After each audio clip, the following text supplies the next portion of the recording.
Hej, snälla det tänker jag getting. Have you ever hired a manager based on their perfect answers during the interview process, only to discover after 3 months at their review time that they were not a good match for the position after all, or they're not a good match for the team? Or have you ever started a position that you loved at first sight, only to dread Monday mornings down the road? It's crazy. So why do people leave their job? Or why do people get let go not a long time after they start their position? So on the very first day, everybody starts their new job and then they look at their boss and their co-workers and they're like, oh, please like me, please like me. And then on the 91st day, all of a sudden it's like, oh, I hate you so much. Isn't that weird? What is going on? What happens during that time? It's about how you respond to situation or to change or to direction, how you respond to the type of work that you are doing. And very often we look at job descriptions without thinking of our own internal driver. And very often we don't even know what our internal drivers are. We don't know ourselves very well. And it's not easy to prevent these situations from happening. And once they've happened, we are not even sure how to make sure it doesn't happen again, or how to fix this. All of a sudden, when you have a whole team that don't work well together, where there's a lot of friction. So how do you prevent it? And why is it happening? And what are the tools that you can do to rectify things when things are happening? So this is a 3-part series, and we will talk today about why people leave their job. Then we will go into part 2, into understanding what are these internal drivers and what drive us. And I will explain in more details a few of these internal drivers. There are over 60 that are recognized, and I will talk maybe about 5 or 6 of them in part number 2. And then in part number 3, I will give you 3 different tools that can be utilized to prevent, to identify, and to rectify if these situations happen either in your in the current position that you are or in your organization. So today we're talking about why do people leave their job. So at the very beginning of the process, you're hiring people.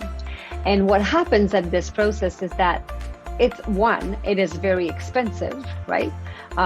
You spend thousands of dollars in recruitment fees. You try to find the right candidates, and then you downsize from 100 different applicants to maybe 3.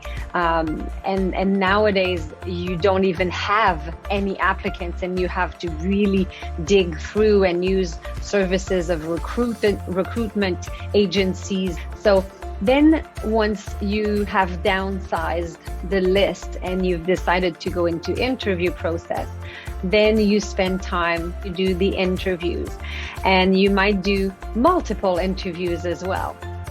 And finally, you would decide on a choice. How do you know you've made the right choice? Because when you're interviewing somebody, they will be at their best behaviors. And very often they will have rehearsed the answers that they are giving you, and they will be perfectly prepared to tell you exactly what you want to hear.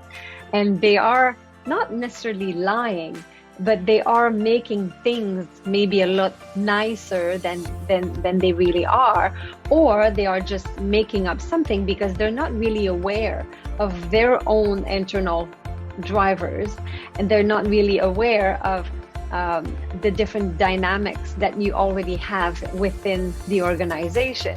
And it turns out that what was promised at the interview maybe doesn't get fulfilled in the actual position. So The reason why people lose their job is very often connected to the meta programs. I was talking about the internal drivers. They are called meta programs. So a meta program interview at the interview process would help, and I will talk about this in part number 3.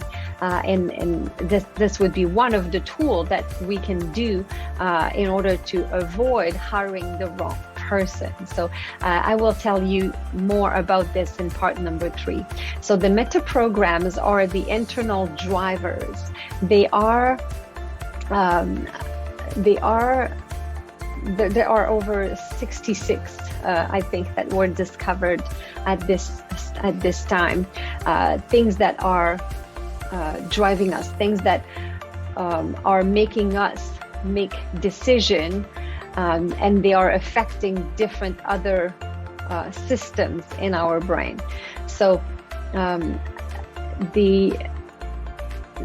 it was thought that the meta programs could not be changed, that they were hardwired features and they would vary from one person to another. So different brain, different meta programs. But some research by Robert Dilts led to discover that meta programs could be modified or nuanced. So I will tell you more about this in part number 3 on how to rectify and how to change them.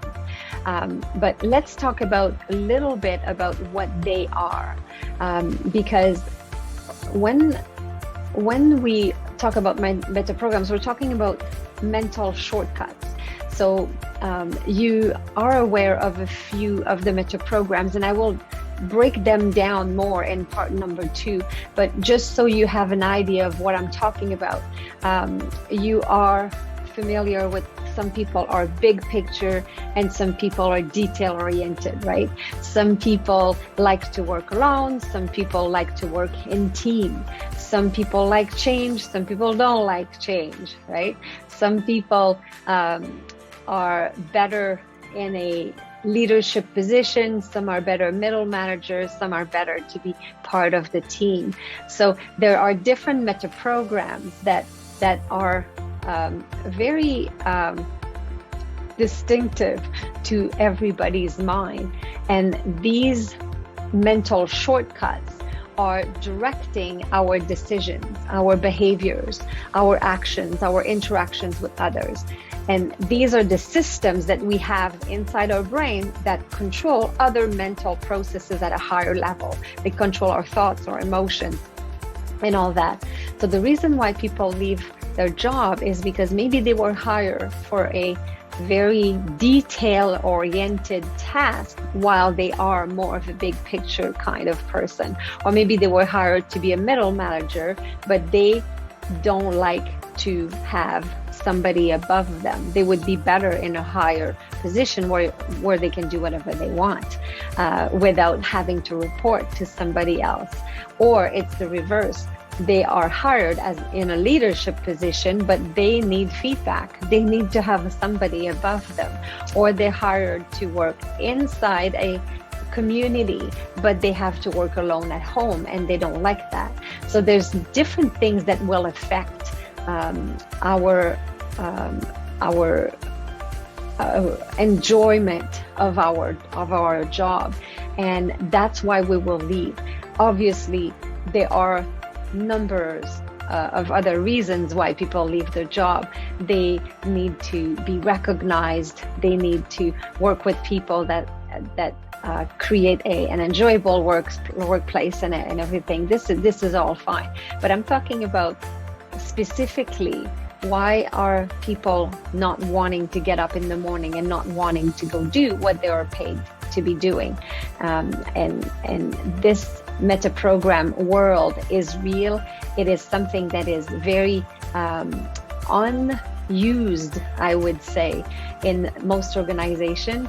And I will tell you a little bit more in part 2 about very specific meta programs, and so then you discover as well for yourself what are your meta programs in some of these areas. And then in part 3, I'll give you 3 tools that I use in organizations in order to change an organization who already has their manager, or to prevent it from happening, or to identify people's meta program. So I will see you next time.